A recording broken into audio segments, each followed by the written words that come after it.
I'm going to be telling you 15 things I wish I knew before visiting the Philippines. The Philippines is one of the most beautiful countries in the world, but it is not as easy to travel to compared to places like Thailand and Bali. But don't worry, I'm here to help you out and make sure you are super prepared for your trip to the Philippines. Tears in your eyes at every step of our goodbye. If you don't know me, I'm Joel and I've spent 3 months traveling the Philippines, and it is honestly one of my favorite countries. In my opinion, it's got some of the best coral reefs and beaches in the entire world. But let's start with number one, and that is when to go. So most of the Philippines dry season is from December to April. However, in Siargao, it's a little bit different, and it's from March to October. The dry season is often the most touristy time of the year, so that's just something to keep in mind, and know that there will be more tourists there, but not as much rain. So number two, let's talk about local kind of transportation and how to get around, because it's actually a little bit different from other Southeast Asian countries. So number one, you've actually got jeepneys, and these are like really cheap, big old American trucks where you can just jump in. You find it everywhere, yeah? The jeepneys everywhere. And they take you down a road. Jeepneys are quite hard to navigate, but if you ask the driver, they can help you out. Also in the Philippines, you get tricycles, motorbike taxis, which in Filipino they call habal-habal, and then you also do have tuk-tuks in some places. These are really good and cheap ways to get around like your local town or village. For me, I think the motorcycle is a little bit dangerous. I don't know, I didn't get used to it. I took it only 2 times, but or get to not your my hotel. Also in major cities like Manila and Cebu, then they actually have the Grab app, so you can order taxis on your phone.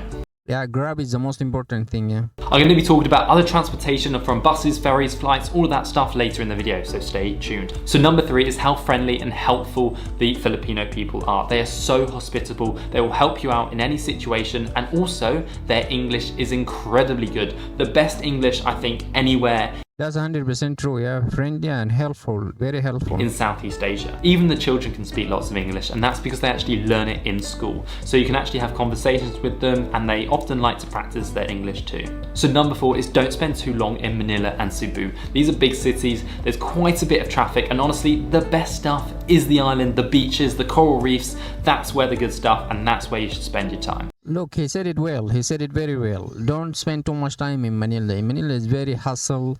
Very traffic is too much, air is a little bit not on the fresh side, but it's big cities like that everywhere, so go to the island for sure. So number five is talking about SIM cards. I personally used a smart SIM card and I highly recommend it. I had really good connection, and you can actually top it up from your phone. The other thing to use is an eSIM. I've used 2 companies, and that is Nomad and Aerolo, and both of these have really good connection and good deals. I've actually got discount codes for both of them, so if you want to use them and get some money off your first eSIM, then you can. Let's talk.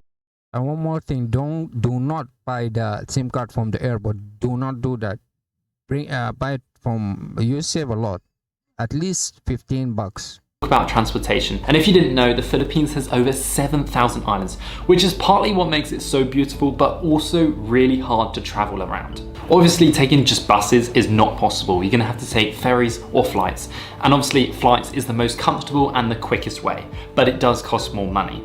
The other way you can do it is take ferries, and these are quite uncomfortable and can take quite a lot of time, but they are cheap. Moving on to number 7, I'm going to talk about booking transport. Flights can be cheap too also. It can cost something like $50 or something like that. Because it is not as easy as any travel agency in Thailand. In Thailand, it's so easy, you can go anywhere, ask a hotel, and they'll book it for you. However, in the Philippines, it's more difficult. There's a couple of different ways it works. Sometimes you actually have to go to the port and book your ferry for tomorrow or that day, or another way you can do it is actually use bookaway.com. I've used these before, and you can book online, you can use card, it is so good, and then you don't have to go anywhere to physically book it. I'll leave a link in the description to bookaway.com. Sometimes you actually have to go to the bus station and book your ticket just before you go, or sometimes like a day in advance for ferries, but it always changes. The best thing to do is ask your hotel, and hopefully they can help you out. Now moving on to number 8, let's talk about a daily budget.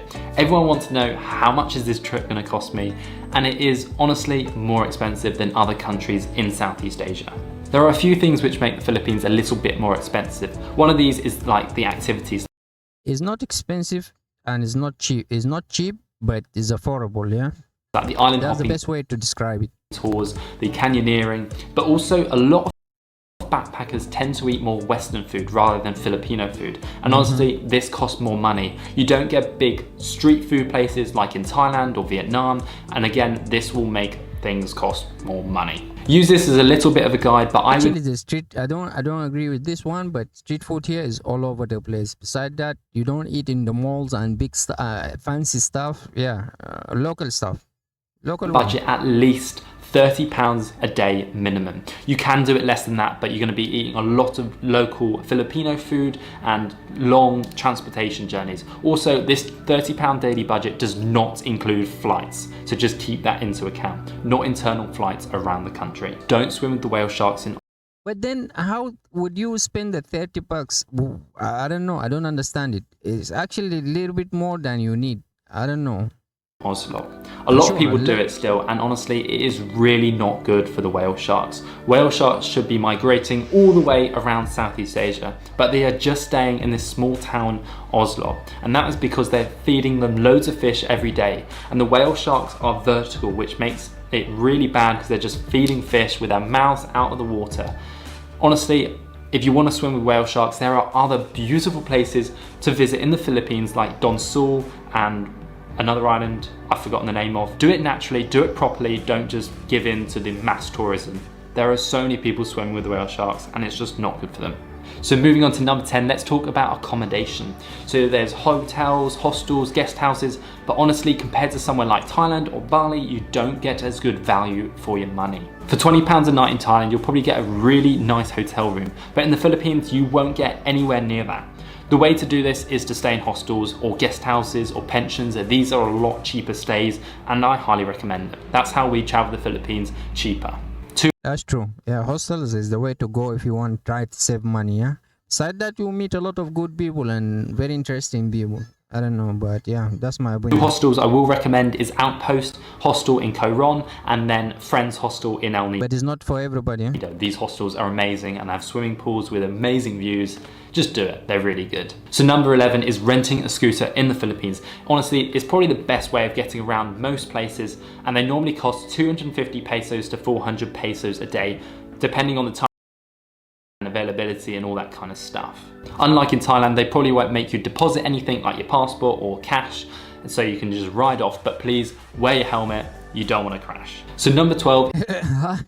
This is the best advice he has just give for the whole video. Wear a helmet, that's for sure. Is visas and entry requirements to the Philippines. You actually don't need to do anything beforehand for most countries. You get a free 30-day visa stamp on arrival. This is only for 30 days, but you can actually extend it if you want to at immigration offices. I haven't done it myself, but just look online and have a look for other people who have. So number 13 is something I didn't know until very recently, and that is service water is mandatory. So if you're going into a restaurant or anywhere and you ask for service water, you don't actually have to pay for that, which is really good because it means you don't have to waste plastic and buy plastic bottles of water. Lots of the Philippines are really up to date with ecotourism, no plastic, and honestly, they are so much better for the environment than other places like Thailand. Sorry, Thailand. So number 14 is all about the island hopping tours. These are honestly some of the best days in the Philippines. They are so much fun. You basically get a boat and you go out to the islands, whether you're in Coron, El Nido. That's what's traveling about, yeah. That's the main thing. That's beautiful. Boracay or Siargao, these are the best days. You often get a big buffet boodle fight lunch and you just eat your life out and then carry on with your island hopping day. You can actually book these tours online and I'll leave a link in the description, but you can also book them with like your hotel or hostel, wherever you're staying. So yeah, do what you want, however you feel. Now this is the last one and probably my favorite to tell you all about, and that is where to go in the Philippines. But before I do, please hit the subscribe button. I've given you all this information for free just because I want you to go to the Philippines as I love it so much. So please just hit subscribe. It takes 2 seconds. I'm going to be giving you a 1-month action-packed itinerary for the Philippines. This is going to be all the best places. And let's start with Palawan. Start in Coron in the north and then head down to El Nido, Port Barton, and then go to Puerto Princesa and fly over to Cebu. From Cebu, go down to Malbol, do the epic canyoneering, and then go down to Siquijor Island, this magical island. Then head over to Panglao Bohol, see the chocolate hills, and then head back to Cebu to fly over to Siargao, the surf island. I'd spend a week there surfing. There's also lots of activities to do, which I mentioned in one of my other videos. I'll leave down below. That is your 1 month in the Philippines, but 2 other highly I would add visit Manila for 2 days, at least 2 days. Do a food tour, get a feeling of how the local they live and stuff like that. Go to some building and some stuff. It's not touristic. Manila is not touristic, but you know, it's cool. suggested places to go is 1, Camiguin Island, which has this epic sandbar with this massive volcano in the background. Honestly, it is beautiful, and it's just a 3-hour ferry ride from Bohol, so you can do that. And the other place is really remote, and that is Balabac Islands. This is like the Maldives of the Philippines. It is absolutely beautiful, and there is hardly any tourists there. So please don't tell too many people. Just go there, experience it, see the turtles, see the sandbars, see this beautiful, beautiful islands. Yeah, message me about it because it's epic. I forgot a couple of really important things which I forgot to mention in this video, which I get asked quite a bit. And the first one is about safety in the Philippines. Honestly, we felt really safe most of the time. Even in Manila, well, personally, I really didn't feel threatened, even though you hear these stories of being, you know, more of a dangerous city. However, Amelia experienced when she was by herself that it just wasn't quite as safe. She got a lot more attention from the men when she was without me, and so she just...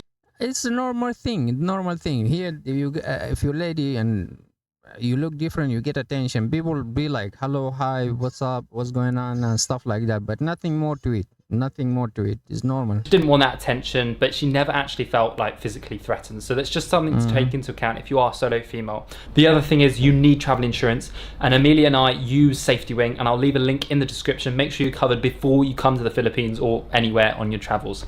Okay, that's it. There we go. Okay guys, thank you so much for watching it. Again, please hit subscribe. It helps us to keep... You guys will find his details in the description below, yeah? But one more thing I would add is visit Manila. Manila is cool, actually. It's not... Somebody said it's concrete jungle, but actually there's more to it than, you know? But it's cool. I visited, you get the feeling of how the people, they live, their style, and, you know? Yeah.